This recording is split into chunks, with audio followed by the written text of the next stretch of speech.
1절에서 8절까지 한 절씩 교독하시겠습니다.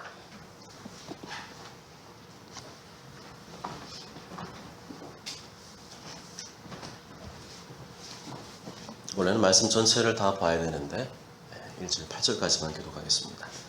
이는 모세가 요단 저쪽 숲 맞은편에 아라바 강약 곧 바란과 도벨과 라반과 하세롯과 디사합 사이에서 이스라엘 무리에게 선포한 말씀이니라.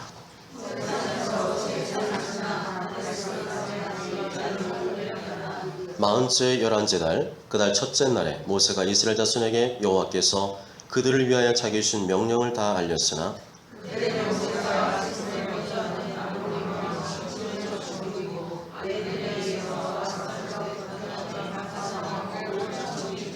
모세가 요단 저쪽 모압 땅에서 이 율법을 설명하기 시작하였더라. 일러스되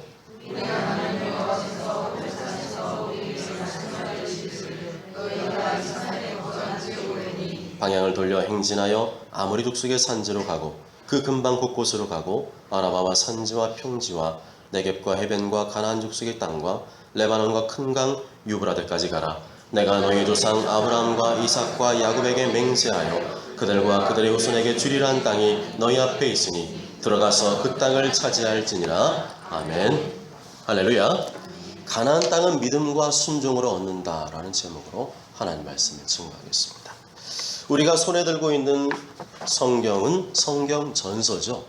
성경은 한 시대에 한꺼번에 지어진 책이 아니라 아주 수천 년간의 많은 전을 통해서 기록이 되었습니다. 그것을 합해 놓았기 때문에 성경 전서라고 부르죠. 그리고 성경 전서는 크게 구약 성경과 신약 성경으로 구분됩니다. 그 중에서 신명기는 구약 성경 중에서 제일 앞부분에 있는 모세오경 중에 한 권입니다. 모세오경은 모세가 쓴 5권의 성경을 말합니다. 창세기, 출애굽기, 레위기, 민수기, 신명기를 말하죠. 신명기는 모세오경 중에 맨 뒤에 있는 책인데 계명을 밝히 설명한다는 뜻을 가지고 있습니다. 그래서 신명기란 뜻이죠.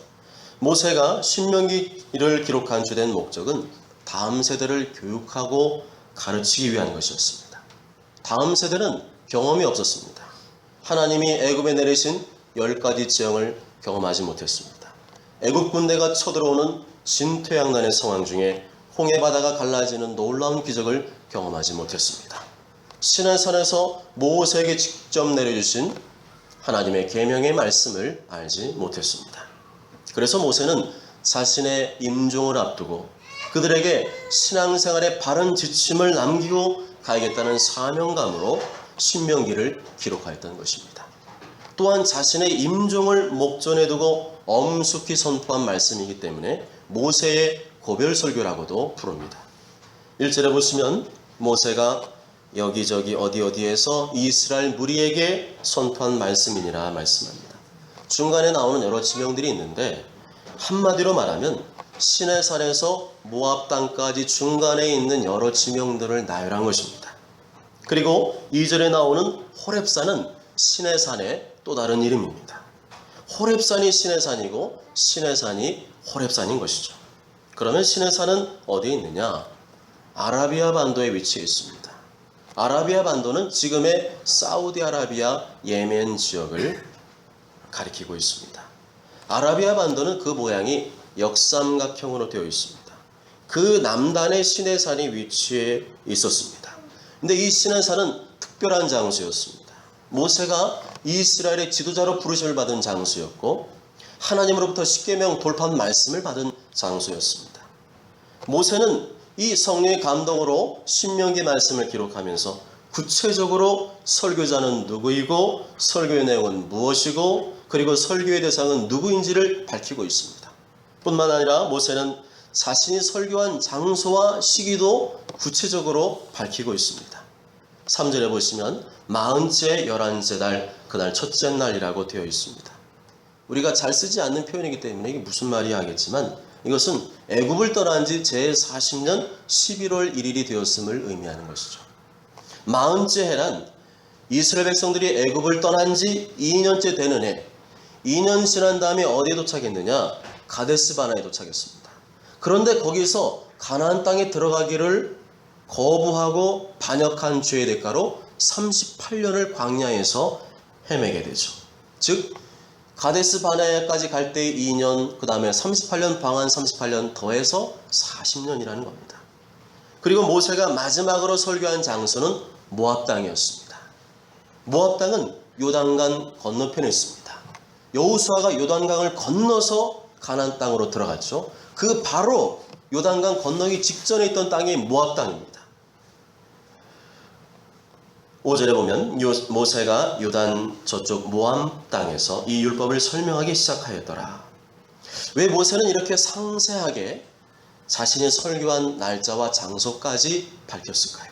그것은 신명기를 비롯한 모세오경 또한 모든 성경 말씀들이 누가 임의로 지어낸 신화가 아니라 실제로 있었던 역사적 사실임을 강조하려고 했던 것입니다. 다시 6절로 가면은 이거는 원래대로 돌아갑니다. 애굽을 탈출한 직후로 돌아갑니다. 출애굽 직후로 돌아갑니다. 그리고 이스라엘 백성들이 1년 동안 그 시내산 호렙산에 머물렀음을 말해주고 있습니다. 그것에서 하나님께서는 다시금 이스라엘 백성들에게 하나님의 약속을 말씀하고 있습니다. 가나안 땅을 차지하게 될 것을 다시 한번 그 산에서 말씀하셨습니다. 6절에서 8절 다 함께 읽어보실까요? 6절에서 8절 시작.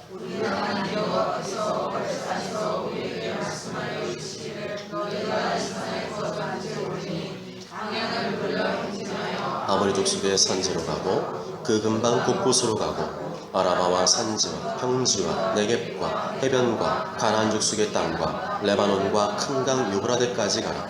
내가 너희 조상 아브라함과 이삭과 야곱에게 맹세하여 그들과 그들의 후손에게 주리라 한 땅이 너희 앞에 있으니 들어가서 그 땅을 차지할지니라. 아멘.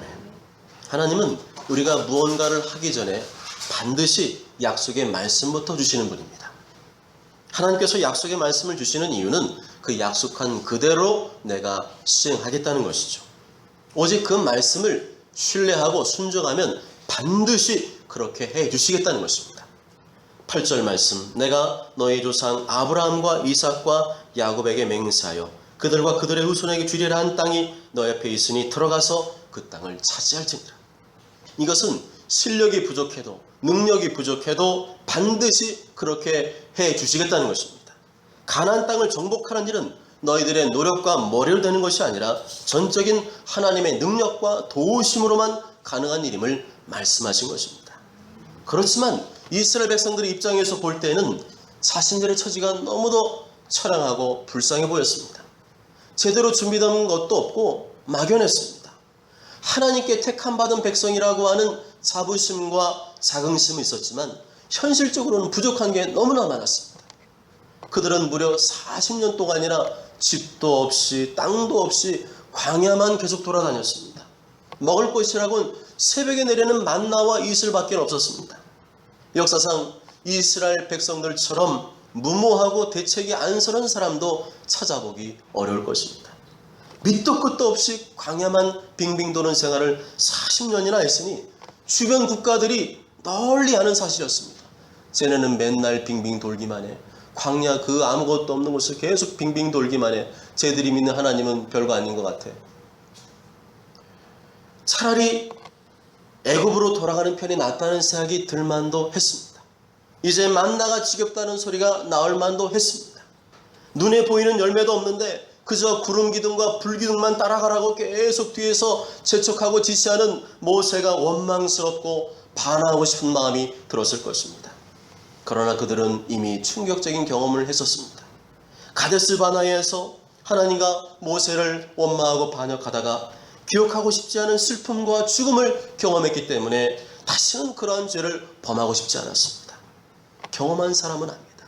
경험한 사람은 그게 얼마나 무섭고 두려운지를 압니다. 모세는 다음 세대에게 설교하면서 제일 먼저 시키고자 했던 사건이 뭐냐? 바로 이 사건이었습니다. 그들은 그 사건을 통해서 불순종한 것 죽음이라는 사실을 밝히 인지하였습니다. 우리가 살 길은 하나님께 순종하는 길밖에 없다는 사실을 분명히 깨달았을 것입니다. 내가 먹는 날에는 반드시 죽으리라.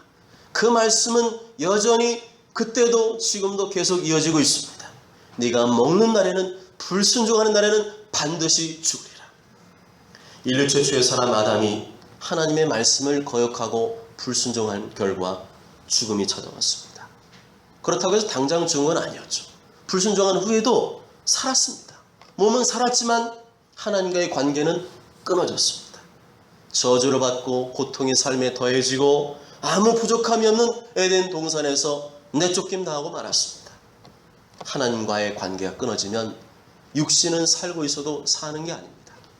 채워도 마음 한쪽에는 부족함이 있고 또 채워도 항상 부족함을 느끼게 됩니다. 세상에 좋은 것 가져보고 채워보고 또 채워봐도 여전히 부족함을 느끼게 됩니다. 바로 그 자리에 누가 계셔야 되느냐?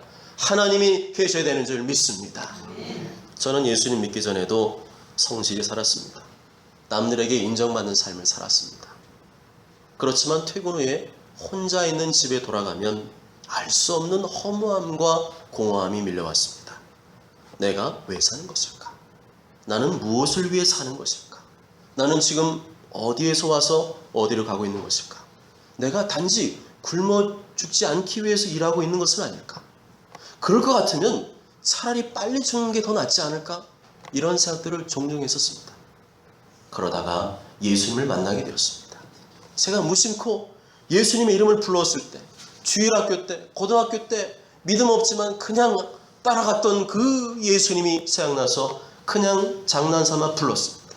그런데 그 목소리를 주님이 들으시고 예수님의 이름을 불렀을 때 예수님이 저에게 찾아오셨습니다. 아이러니하게도 그것은 복음화율 0.2%에 불과한 복음의 불모지 일본 땅이었습니다. 예수님이 저에게 찾아오시자 저는 즉각적으로 제가 죄인임을 깨달았습니다. 누가 저에게 알려줘서 깨닫는 것이 아니라 내 속에 임하신 성령님이 깨닫게 해주신 것입니다. 거룩하신 그 예수님의 임재 앞에 저는 저의 죄를 고백하지 않고는 견딜 수가 없었습니다. 그 즉시 눈물로 통곡하며 회개하였습니다. 그 이후로 저는 알게 되었습니다. 내가 누구를 위해 살아야 되는지를 깨닫게 되었습니다. 내가 무엇을 위해 살아야 되는지를 알게 되었습니다. 예수님을 만나자 모든 인생의 궁금증이 다 해결되었습니다. 내 인생의 길이요 진리요 생명 되시는 분은 오직 나의 죄값을 대신 지불하기 위해서 십자가에 피 흘려 죽으신 예수님 외에는 없는 줄 믿습니다. 요한복음 14장 6절에 예수께서 이르시되 내가 곧 길이요 진리요 생명이니 나로 말미암지 않고는 아버지께로 올 자가 없느니라. 요한복음 1장 12절에 영접하는 자 곧 그 이름을 믿는 자들에게는 하나님의 자녀가 되는 권세를 주셨습니다. 요한복음 3장 16절에 하나님 세상을 이처럼 사랑하사 독생자 예수님을 주셨으니 이는 그를 믿는 자마다 멸망하지 않고 영생을 얻게 하려 하심이라. 아멘. 저는 성경을 읽으며 깨달았습니다. 무릎을 치며 가슴을 치며 깨달았습니다. 내가 죽는다고 끝이 아니구나. 그 다음에 하나님의 심판이 있는데 그걸 몰랐구나. 히브리서 9장 20절에 한 번 죽는 것은 사람에게 정해진 것이요 그 후에는 심판이 있으리니. 예수님 믿는 자들에게는 사망의 심판 대신에 영원한 죽지 않는 길을 열어주시는구나. 영원한 천국에서 예수님과 영원토록 살게 되는구나. 그 말은 곧 반드시 내가 예수님을 만나게 된다는 말인데, 그럼 이제부터 나는 사나 죽으나 예수님 위해 살아야 되는구나. 로마 14장 7절에서 9절에 우리 중에 누구든지 자기를 위하여 사는 자가 없고 자기를 위하여 죽는 자도 없도다. 우리가 살아도 주를 위하여 살고 죽어도 주를 위하여 죽나니 그러므로 사나 죽으나 우리가 주의 것이로다. 이를 위하여 그리스도께서 죽었다가 다시 살아났으니 곧 죽은 자와 산 자의 주가 되려 하시니라. 그러면 예수님 믿고도 여전히 자기를 위해 살고 죽는 사람, 예수님 위해 살고 죽지 않는 사람은 예수님이 누구인지 제대로 아는 사람입니까? 모르는 사람입니까? 모르는 사람이죠. 알면서도 그렇게 안 사는 사람은 자신의 행위로 그 믿음을 부인하는 겁니다. 우리가 예수님 믿음으로 영생을 얻을 수 있는 것처럼 우리의 삶도 믿음으로 살아야 예수님께 인정받을 수 있는 것입니다. 이스라엘 백성들이 하나님을 믿지 못하니까 원망하고 불평하였습니다. 눈에 보이는 것만 믿으니까 원망하고 불평하였습니다.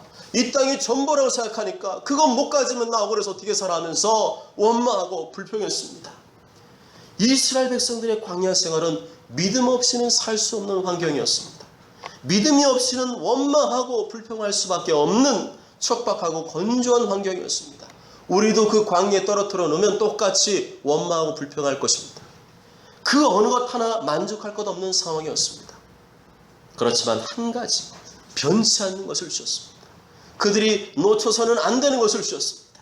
그들이 붙들어야 할 생명의 끈을 주셨습니다. 그것은 전능하신 하나님의 입으로부터 나오는 말씀인 줄 믿습니다.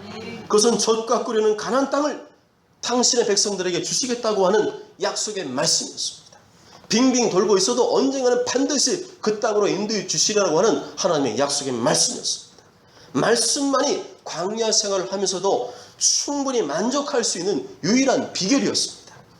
그래서 광야만 빙빙 돌고 있는 이스라엘 백성들이 겉으로 보기에는 이 세상에서 가장 불쌍하고 가난한 사람들이었지만 실제로는 가장 부유하고 축복받은 사람들이었습니다.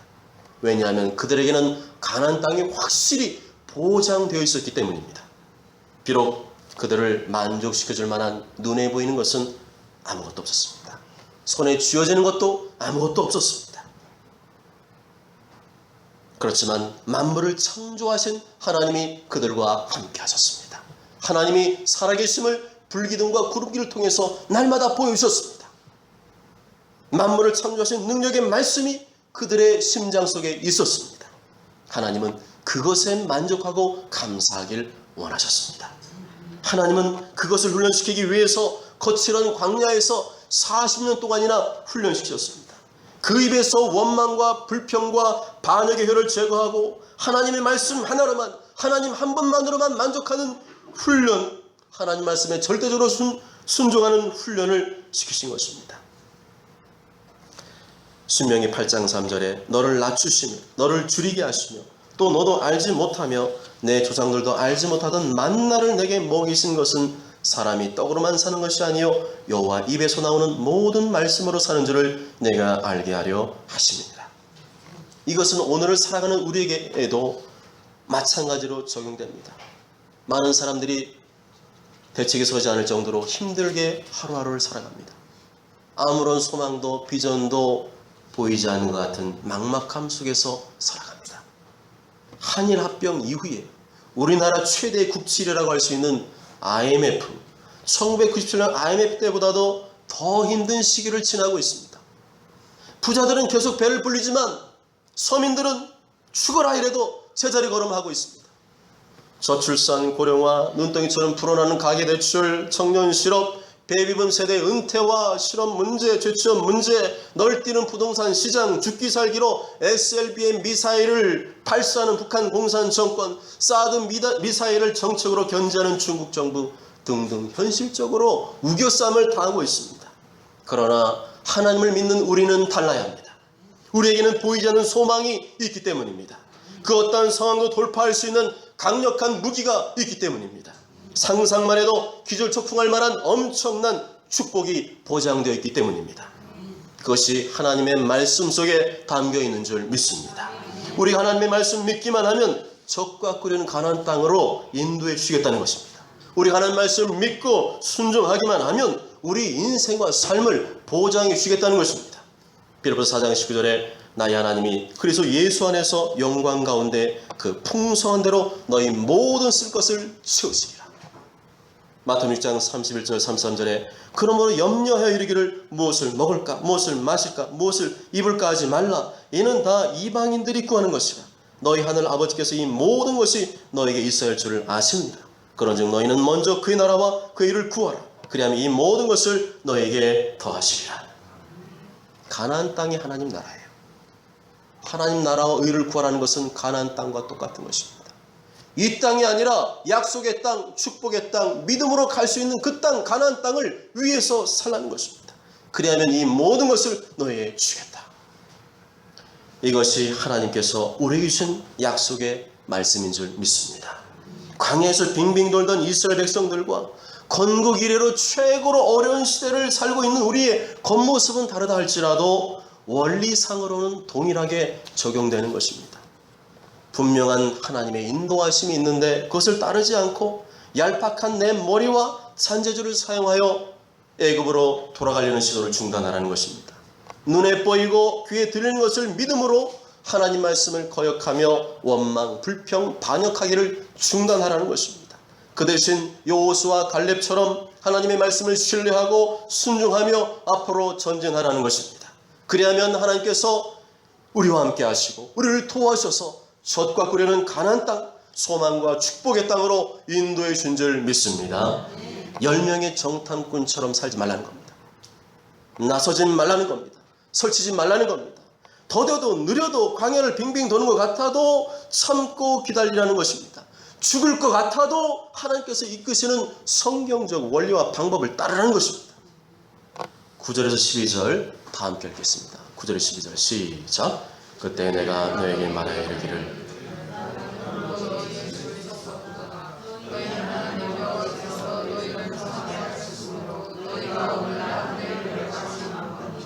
너희 조상의 하나님 여호와께서 너희를 현재보다 1000배나 많게 하시고 너에게 허락하신 것과 같이 너에게 복 주시기를 원하노라.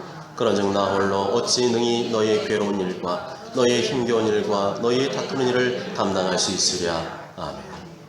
하나님의 일을 감당할 때는 누가 카더라하는 식으로 해서는 안 됩니다. 따라야 할 원리와 방법이 있습니다. 모세는 장인 이도로의 조언을 따라서 1000부장, 100부장, 50부장, 10부장을 조직하여 200만 명이 넘는 이스라엘을 이끌었습니다. 하위 리더십은 독단적으로 임무를 수행할 권위를 부여받은 것이 아니라 모세의 리더십을 돕고 협력하기 위해 세운 보조적인 리더십이었습니다. 하나님은 모세를 통해 말씀하시고 그 하위 리더십과 백성들은 모세가 전하는 말을 듣고 움직여야 됐습니다. 모세는 10부장을 거쳐 50부장을 거쳐 100부장을 거쳐 1000부장을 거쳐 최종적으로는 자신에게 이르게 함으로써 질서 있는 임무 수행을 꾀하였던 것이고 모세에게 모든 보고가 이루어져야 되면 두말할 나위도 없었던 것입니다. 사도 바울은 고린도전서 14장 40절에 모든 것을 품위 있고 질서 있게 하라 말씀합니다. 또한 데살로니가후서 3장 7절에 질서가 없으면 교회에 문제가 생긴다고 말씀합니다. 오늘날 성도는 자신을 보호하고 자신의 믿음을 보호하고 교회를 보호하기 위해서 하나님으로부터 주어진 질서를 지켜야 됩니다. 교회가 덕스럽게 세워지기 위해서는 개인의 생각과 행동에도 희생과 헌신이 요구되는 것입니다. 교회는 할 말 다 하는 곳이 아니라는 것입니다. 교회는 민주주의적인 방식으로 돌아가는 것이 아니라 철저히 하나님 중심, 말씀 중심으로 움직이는 곳인 줄 믿습니다. 성령님이 감독자로 세우신 목회자를 중심으로 움직이는 곳입니다. 민주주의가 아니라 신정주의입니다. 목양관계가 철저히 유지되어야 합니다. 때로는 목회자가 범죄함으로 목양관계가 파괴될 때가 있습니다. 그렇다고 해서 예수님이 말씀하신 목양의 원리나 목양관계를 바꾸거나 대체하려고 해서는 안 됩니다. 바꾼다고 해서 더 좋은 게 나오지 않습니다. 그것은 성경 어디에서도 지지하지 않습니다. 요한복음 21장에 보면 요한의 아들 시몬아 네가 나를 사랑하느냐 내 어린 양을 먹이라 내 양을 치라 내 양을 먹이라. 사도 베드로 우리가 똑같은 죄인입니다. 저도 죄인입니다. 그렇지만 죄인 중에서 하나님이 택하여 부르신 목회자를 세우고 그들을 통해서 당신의 양떼들을 먹이고 치고 인도하신다는 겁니다. 이 말씀은 목자와 양의 관계가 얼마나 중요한지, 교회 안의 목양관계가 얼마나 중요한지를 염두에 두고 하신 말씀입니다. 우리는 말씀을 벗어나도 안 되고 뛰어넘어서도 안 됩니다. 말씀을 곡해하거나 왜곡해서도 안 됩니다. 기록된 말씀에 순종하는 것이 우리가 취해야 될 바른 자세인 줄 믿습니다. 교회는 세상의 세련된 풍조를 들여와서 뭔가 새로운 것을 만드는 것이 아닙니다. 언제나 하나님과 그분의 말씀을 따라 움직이는 훈련을 하는 것입니다. 교회 2000년 역사가 그러했고 지금도 그러하고 예수님 오실 때까지 변하지 않을 것입니다. 10명의 정탐꾼은 우리가 따르지 말아야 될 본보기로 주신 사람들입니다. 그들은 애굽의 가치관과 사고방식에 젖어 있었습니다. 말씀보다는 세상적인 논리와 이성이 앞섰습니다. 그 결과는 비참하였습니다. 그 스토리가 19절에서 39절까지 나와 있습니다. 너무 기니까 그 중에서 26절부터 33절까지 읽도록 하겠습니다. 26절에 33절 시작. 그러나 너희가 올라가기를 원하지 아니하고 너희 하나님 여호와의 명령을 거역하여 장막 중에서 원망하여 이르기를 여호와께서 우리를 미워하심으로 아모리 족속의 손에 넘겨 멸하시려고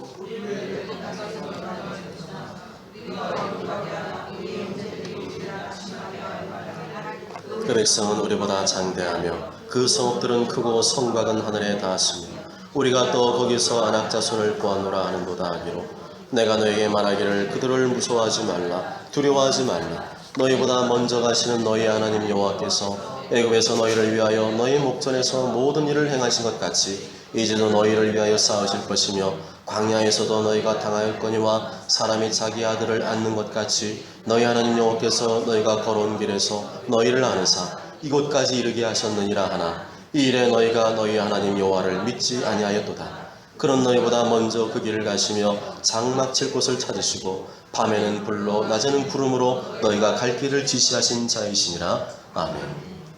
가나안 땅의 정탐꾼들이 본 것은 사실이었습니다. 실제로 가나안 사람들은 이스라엘 사람보다 덩치가 크고 성곽은 높고 튼튼했습니다. 키가 3m 이상 되는 거인들이 살고 있었습니다. 그러나 결론이 중요했습니다. 적어도 각 지파의 대표들이라면 사실은 이러하지만 우리가 하나님의 말씀을 믿어야 한다고 보고를 했어야 합니다.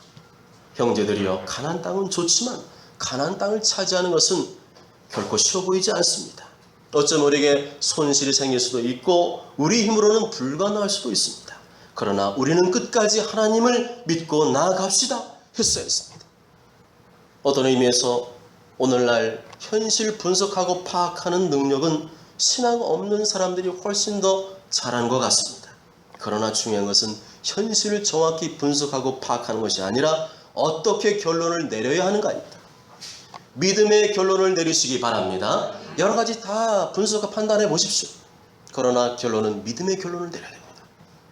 반대로 예수 믿는 사람 중에는 현실을 무시한 채 그냥 덤벼드는 경우가 있는데 그것도 위험합니다. 자기 혼자만의 생각에 취해서 일을 시도하려고 하는 것은 위험합니다. 연구하고 공부해서 현실을 객관적으로 이해하고 분석하는 능력이 필요합니다.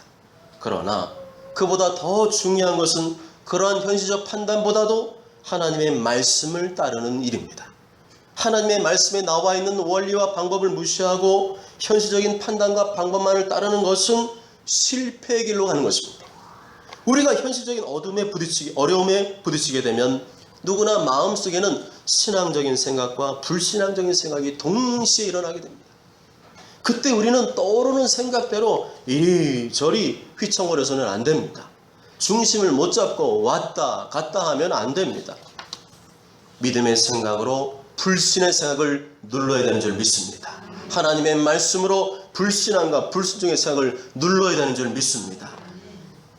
가만 보면 광야에서 빙빙 돌게 하신 거 보면 무슨 생각이 드십니까? 하나님은 우리가 뭔가 대단한 일을 하기를 원하시는 것이 아님을 알 수 있습니다. 하나님은 우리 마음에 일어나는 이런 불신앙의 생각을 누르고 하나님의 말씀에 순종하고 복종하는 그것을 더욱더 원하신 것을 알 수가 있습니다.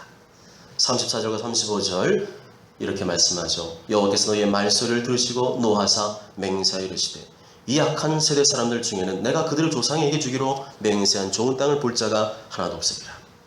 이스라엘 백성들은 자신들이 무턱대고 하나님을 믿지 않는 사람들임을 드러내려고 했습니다. 하나님의 말씀도 순수하게 받아들이기보다는 따져보고 믿으려고 했습니다. 하나님 말씀을 그대로 믿고 사는 사람을 어리석다고 생각했습니다. 그런데 하나님은 그 말을 다 들으셨습니다. 우리 믿는 사람들의 입에서 불신앙적인 말, 원망과 불평의 말이 터져 나올 때 하나님은 마음의 슬픔과 아픔과 함께 분노를 느끼십니다.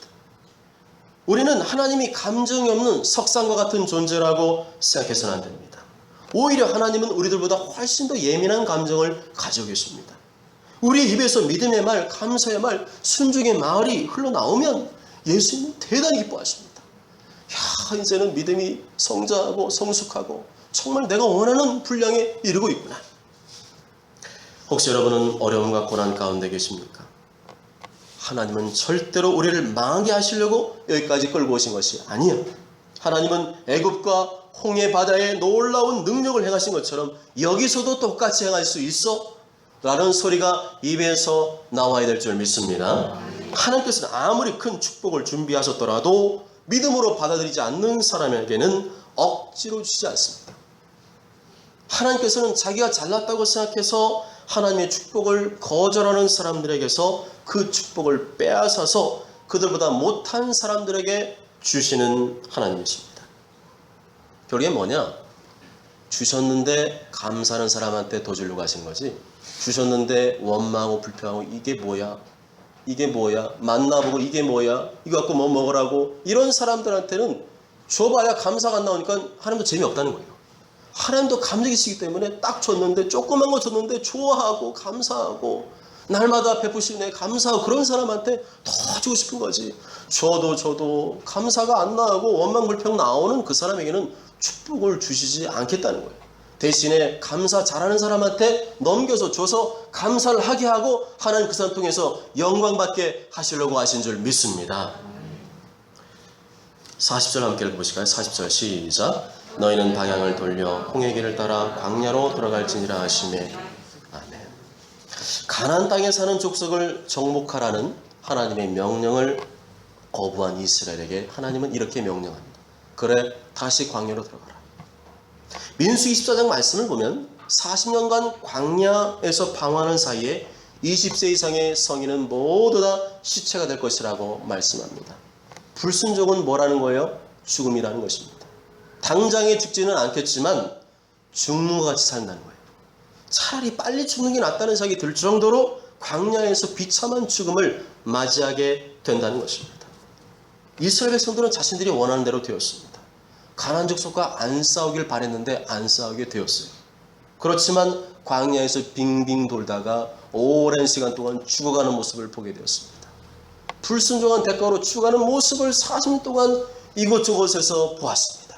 마지막 여호수아 갈렙을 제외한 그 반역했던 백성들이 다 죽을 때까지 하나님이 다 지켜보게 하시고 그 다음에 다음 세대를 이끌고 들어가셨습니다. 이렇게 적과 꿀인 가나안 땅을 목전에 두고서도 광야에서 헤매다가 스스로 죽어가는 것이 바로 불순종의 무서운 대가인 것입니다. 누가 너 죽어 하지도 않았어요. 너 빨리 죽어 하지도 않았어요. 40년 동안 알아서 죽을 때까지 뱅뱅 돌리시니까 알아서 다 죽었어요.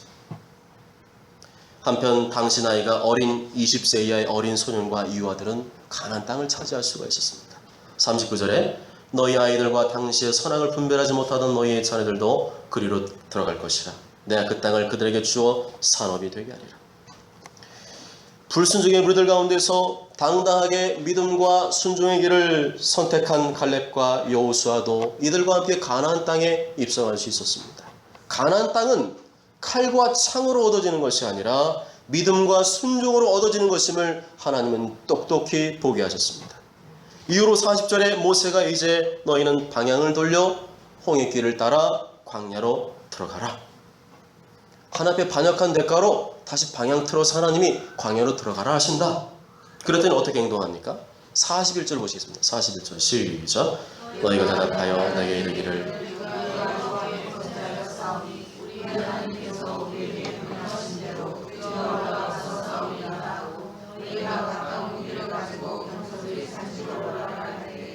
다시금 광야로 들어가라는 하나님 명령이 떨어지자 앞이 캄캄해졌죠. 앞불사. 차라리 가나안 땅 들어 싸우다가 죽는 게 낫지 광야 또 들어가라고. 이스라엘 백성들은 그 명령에 간담이 서늘해졌습니다. 뒤늦게 야 그렇게 하느니 다시 쳐들어가자 잘못 깨닫고 후회하였습니다.